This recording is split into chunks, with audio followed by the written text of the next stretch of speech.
Interesting week with exams. It's just kind of an unusual time of a basketball season, just trying to especially juggle the academic requirements and athletic ones as well. And we took Saturday off. I think we have about 4 players that are actually done now and finished up all their academic requirements. But the rest of them, we obviously had some finals today, some finals tomorrow, and some finals throughout the week. It's not necessarily an ideal time given that for a basketball game, but I do want to thank obviously Colorado for their willingness to move the game to this date. We had to do some last minute kind of moving around with our schedule this year, and that included this game. So I'm very thankful that they were willing to do that. And obviously to get a team of their caliber to come to the Pit is a great experience, hopefully for them as well. But for us and our program to have a Pac-12 school come here is a great opportunity, a great experience for hopefully our fans as well as our basketball team. We're excited about that. Not, like I said, academically it's a little unusual, but athletically a tremendous experience. So thankful for that.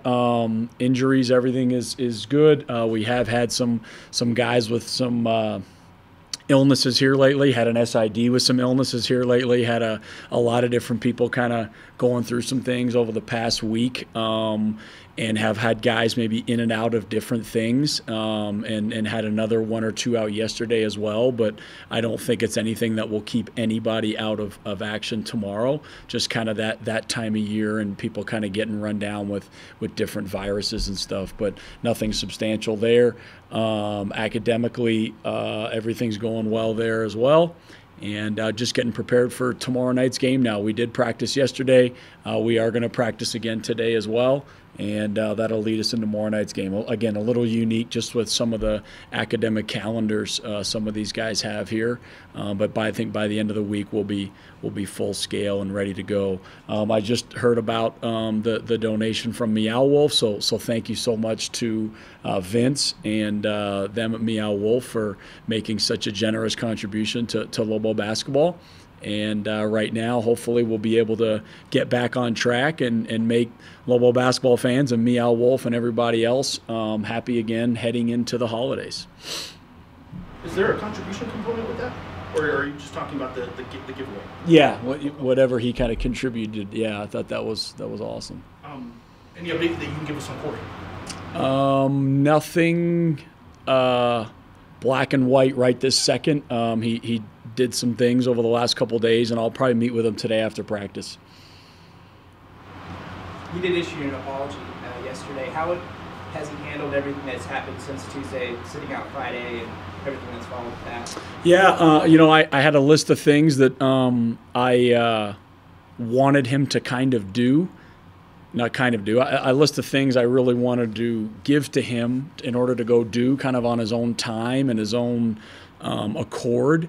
And I was going to give those to him yesterday after practice. And when he came to meet with me, he actually offered that before I even told him it was going to be one of my conditions. So that was encouraging.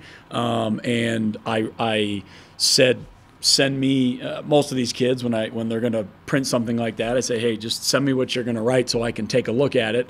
And there have been times kids have sent me some things and I've said, well, hey, maybe you should change this or maybe not say that. And he sent me that however many hours later. And I thought it was well written and well thought out. And so he's doing a lot of good things that make me feel like it was a teachable moment, which I think we all have from time to time. And hopefully will be a great learning experience for him. Back-to-back losses, tough losses. Where's your team at right now? What has your message been to your guys to make up this game? I think I wished after the New Mexico State game, the next game was going to tell us a lot. Unfortunately, it told us the same thing. So if our backs were against the wall or are going towards a wall, it's even further now. So this will be a great opportunity for us to, I don't know if you can make up for what happened, but at least start to, build that back against a very good basketball team. There's obviously other things going on and other parts to our program that are always moving and changing, and you're just trying to direct them in the right way. And I'm hopeful that despite the margins of defeat, we're still capable of doing the things that we want to do. You know, I think overall at 4-3, given the maybe personnel that we've had this season, if you told me at the beginning of the year you'd be 4-3 after this time without some of the guys that we haven't had, I don't know if I would have loved it, but I think I would have taken it. I wouldn't have taken the margins of the last two games, but I'd say, you know what, that wouldn't be too bad if you didn't have player A and player B, you know, and playing the guys that we have. So as difficult as particularly the margins are to swallow right now, I mean, I'm watching the Colorado game from last night, and you're talking starting 3 seniors, and I think 8 of the 10 guys that played were juniors and seniors, you know, and not that last year's team at this time of year was very good, but you're just looking out on a lot of experience on the basketball court, and now, you know, 7 of your 10 are freshmen and sophomores. It's just a little bit different, and it's humbling, it's humiliating, it's all the words I've used when you're going through it. But unfortunately, there's not much you can change to a freshman and a sophomore. They're still just freshmen and sophomores, and we're going to keep teaching them and trying to grow this team and grow these guys. I think as we get one of those guys back who's more experienced, that'll help us bridge those gaps of those guys developing. But other than that, there's no cavalry coming. We got to get these kids to grow up and hopefully develop and turn this thing in a better trajectory than it is right now, sooner rather than later. What are some of the specific strengths you see from Colorado, and how prepared do you think your players are mentally to bounce back while playing a team that's 7-1 right now? Yeah, you know, Colorado has terrific balance. I love their roster and kind of the breadth of their profile. They've got some good size. They've got some good guards. They've got some good wings. They've got some lefties. They've got some shooters. They're just a very good, well-rounded team. They're very good offensively. They guard the basketball. They don't have a ton of holes. They're just a quality, sound basketball team in all kinds of different areas. There's games you'll go into and say, well, this team struggles in this area or not in that area. But I really feel like they're a good basketball team. I remember telling Coach Boyle last year before or after we played them, how I really liked that recruiting class that at the time were freshmen that now are sophomores, and I think they're just doing some really good things. They've obviously had some tremendously wide margin victories, which show well for them, but they're going on the road. They're coming to the Pit. It is a little bit of a younger team, so hopefully we'll be able to grow from our past experiences on the road, bring them to our home court environment here and play a lot better than we have over the past 2 games. Paul, you've talked a lot about 7 out of 10 are sophomores, yeah. Freshmen and sophomores. A few weeks ago, people just kept asking you about, your seniors are coming through for you. Dane Kuiper and Anthony Mathis were your 2 by far worst plus-minus guys in your 2 worst losses since you've been here. Yep. You're taking criticism for having freshmen and walk-ons in your starting lineup because those returning guys can't get into the lineup doing what you're asking them to do. Sure. Are you surprised that right now, 1 week into December, your veterans are the guys that aren't really coming through for you right now? You know, I think it's a lot to expect anybody to just deliver every single game, night in and night out. You're going to have some off nights. You're going to get into foul trouble. You know, things are going to unfold where a player that you would normally count on maybe doesn't always deliver the numbers or the results that you would want. I think Dane and Anthony are tremendous seniors on a lot of different levels.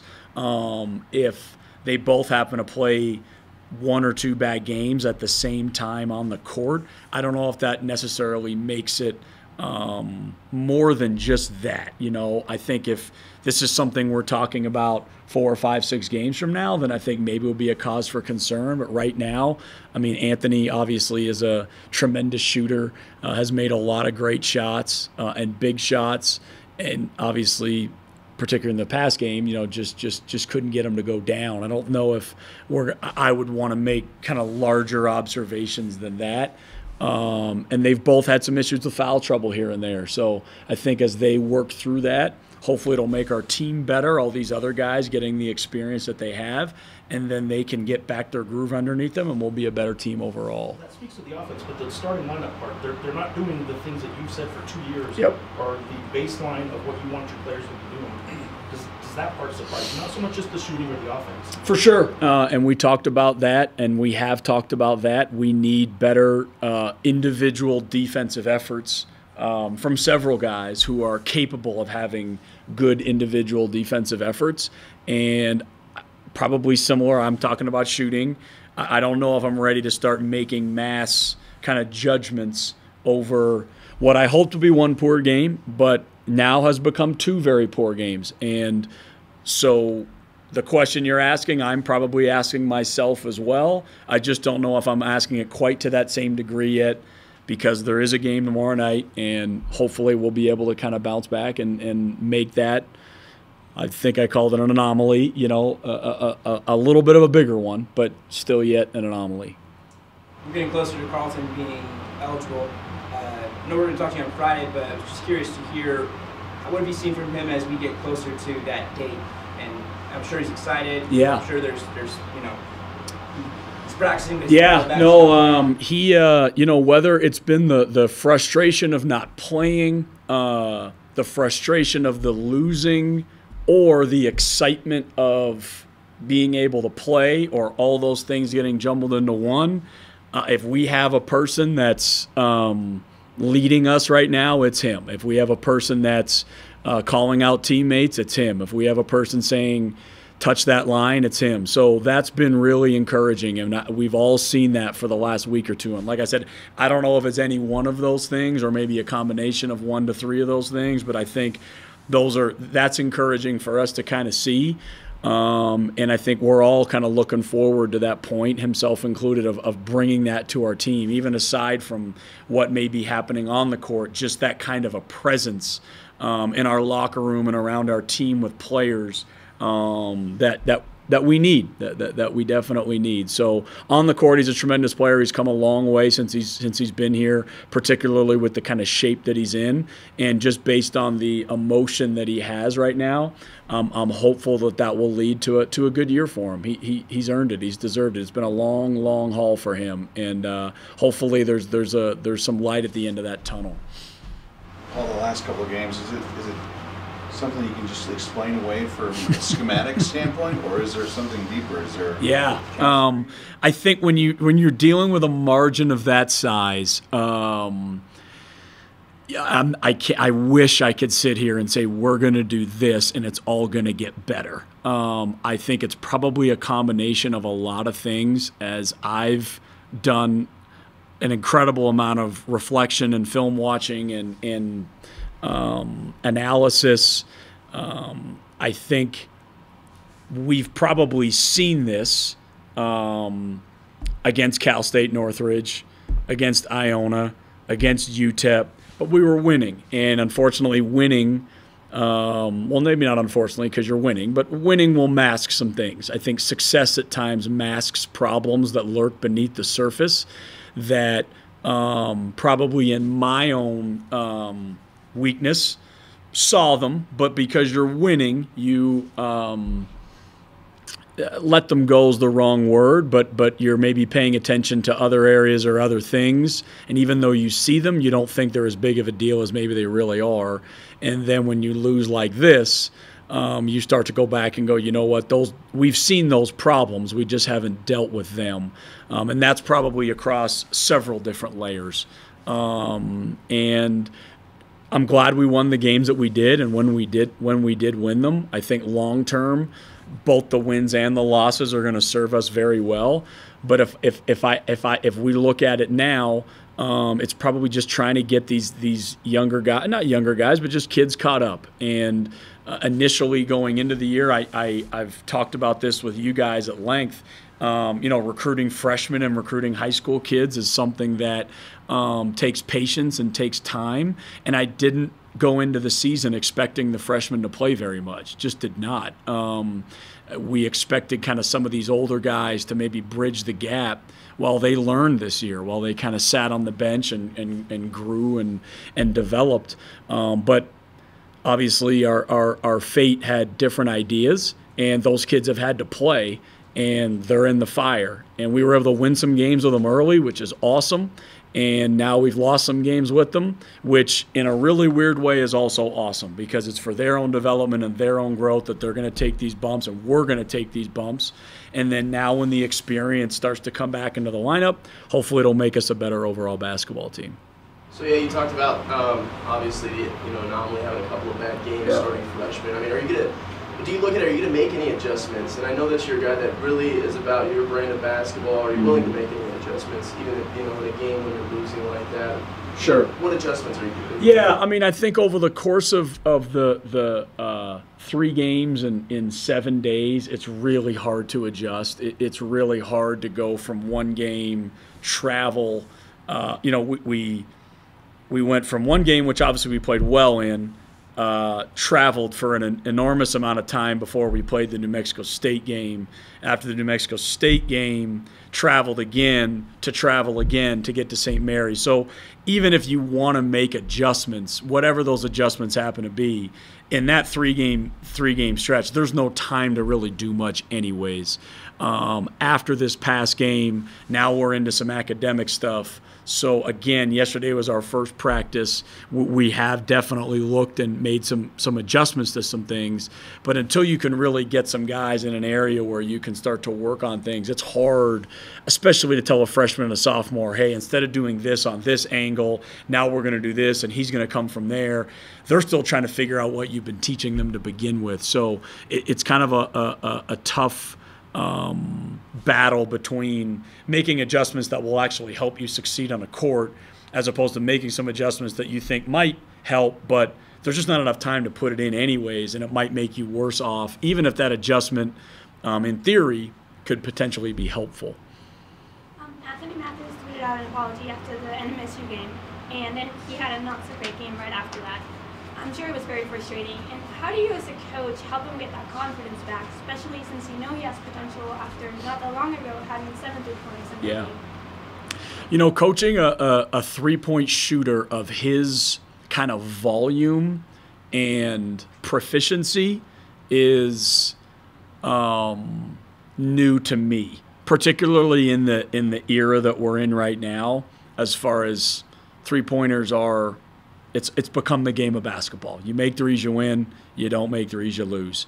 And I think I talked about it after the last game. Might have been with you, Jeff. I don't know, where, Greg Popovich laments at the beauty of basketball being gone. It might have been you, Rob. But at the end of the day, there's a lot of different things that go into the game of basketball, particularly in fans' minds and in coaches' minds.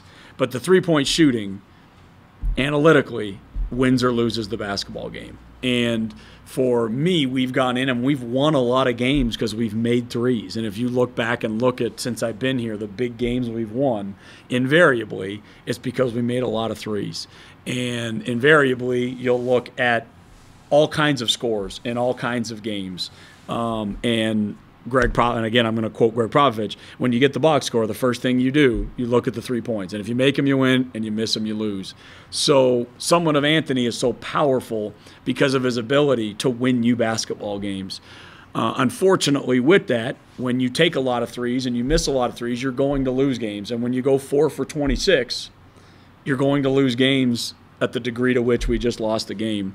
And Anthony obviously didn't shoot well within that 4 for 26. So I have to find my own ability to coach in a new era of three-point shooting and it having a pretty big impact on the game with a tremendous shooter like himself. I have never told him not to shoot one.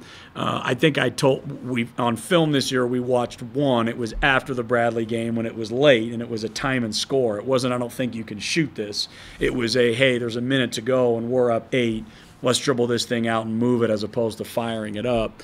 And I don't think I'm going to start with Anthony on that now. He's too good. He's won us too many basketball games and has the ability to continue to win us many more basketball games. It's a funk that because now he has a greater latitude to shoot them, we probably never went through last year because he never had this kind of opening to just shoot them really whenever and however. We had a lot of other kind of weapons, and now he's become a very primary weapon for us. So I'm hopeful that we'll look back in March and say, hey, remember those 2 games where you couldn't shoot him very well? And other than that, he went on to have a great season. If this becomes something where this is going up and down all year, I'm going to learn more as a coach, how to coach him, how to manage it, how to get him in those places. But his 3-point percentage is higher than his 2-point percentage. So it's hard for me to start saying, hey, let's get you a look somewhere else or whatever. He's a great 3-point shooter. He needs to keep shooting them, and hopefully they'll go in more often than not. And so far over the season, he's won more games for us than he's lost. Tell him to help him get that confidence back? You know, like I've said before, he's such a good shooter. I don't know if anyone says, Anthony, why don't you do more of this or why don't you do less of that with regards to the technical parts of his shooting.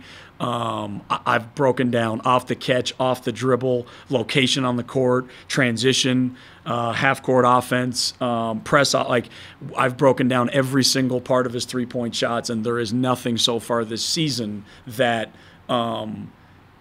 is anything of a noticeable trend. He shoots the ball well from every different scenario. So hopefully, like I said, I'll be able to look back on these 2 games and his shooting and say, hey, there was just 2 games on the road at the end of 3 games in 7 days and exams and everything else where maybe it just mentally and physically wasn't quite there, and we'll be able to move forward and have a terrific season with him shooting and with our team playing better. Talked about managing frustrations. After Friday, how has the entire team reacted and responded to the challenges of bouncing back from these last 2 months? I wish I could. Those same questions were asked after Tuesday, and I was hopeful that Friday would obviously be a little bit different. Again, when you go 4 for 26, there's really only so much of that other stuff that you can really start to get into, because if it's 12 for 26, it's obviously a much different basketball game. I think for our guys, the only thing I've really impressed upon them, and trust me, I beat myself up and will punish my own self in ways that the common person probably wouldn't even understand. But and I do the same thing to our team. There is no there's no bright spots in losing, and I don't ever make them feel that way. But what I have tried to impress upon them, and who I really feel the most accountability towards, is our fans. And I think that's where I'm hopeful that they can lean on and appreciate not only what it's like to be a Lobo basketball player, but just the tens of thousands of fans that come out and support them. We've let them down, you know, as opposed to how much we've let ourselves down. We have this amazing community of people around our basketball program, and we owe it to them much better efforts than what these past 2 games have been. And maybe getting back in front of our home fans and in our own crowd will be able to reinforce that and continue to foster that behavior. I don't know if that makes the 3-point shots go in or not, but I hope at least put us in a better place where, independent of that, we're doing the absolute best we can possibly do as a basketball team. Vlad's a guy that's been, I think, maybe somewhat criticized by some fans and others thinking he's doing really good. How much of what he's doing is dependent on others just getting him the ball better? I lost the beginning of it. I've seen on social media some people being really critical of Vlad. Oh, okay. I've seen others Yeah. being real positive about I didn't Vlad. hear it talking about, okay. So there's mixed emotions about what fans are seeing in Vlad. I'm curious how much of what he does on the court, especially offensively, obviously, Yeah.